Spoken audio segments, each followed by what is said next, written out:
আসসালামু আলাইকুম everyone, welcome to home cooking recipes. আজকে আমি আপনাদের সাথে শেয়ার করব ট্যাংরা মাছের চচ্চড়ি।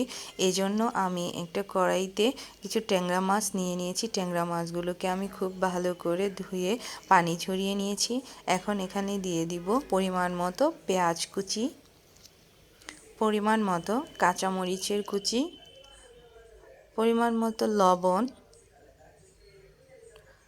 সামান্য আলু কেটে রাখা, আপনারা চাইলে এটা স্কিপ করে যেতে পারেন, আধা চামচ আদা রসুন বাটা, 1 চামচ হলুদের গুঁড়া, 1 চামচ মরিচের গুঁড়া, পরিমাণ মতো তেল। ভিউয়ার্স, আমার সবগুলো উপকরণ দেওয়া হয়ে গিয়েছে। এখন আমি খুব ভালো করে মাখিয়ে নিব।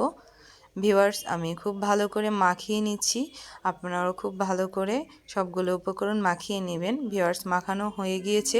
এখন আমি চুলায় বসিয়ে দিব রান্না করার জন্য। ভিউয়ার্স, চুলায় বসিয়ে দিয়েছি। এখন এখানে পরিমাণ মতো পানি দিয়ে কিছুটা সময় রান্না করে নিব। একটু নাড়াচাড়া দিয়ে দিব।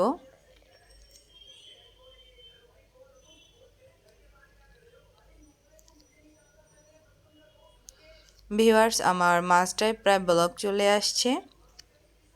এ পর্যায়ে আমি কেটে রাখা টমেটো দিয়ে দিব। আমি এখানে 2টা টমেটো দিয়ে দিয়েছি। টমেটোটা দিলে খেতেও খুব অসাধারণ লাগে এবং কালারটাও খুব সুন্দর আসে। ভিউয়ার্স, আমার মাছটা প্রায় হয়ে গিয়েছে।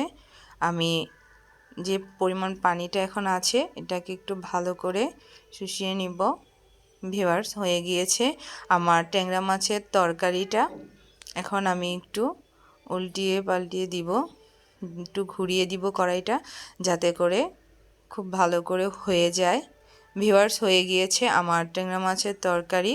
এখন আমি ট্যাংরা মাছের তরকারিটাকে চুলা থেকে নামিয়ে নিব। খুব মজাদার একটা ছোট মাছের চচ্চড়ি, আপনারাও বাসায় ট্রাই করবেন। ভিউয়ার্স, হয়ে গিয়েছে আমার রান্না। এখন আমি বাটিতে নামিয়ে নিব। ভিউয়ার্স, দেখেন কি সুন্দর একটা কালার আসছে। আপনারাও বাসায় ট্রাই করবেন, ইনশাল্লাহ খুব ভালো লাগবে খেতে। গরম গরম ভাতের সাথে খেতে খুব অসাধারণ লাগে, আপনাদের কাছেও ভালো লাগবে।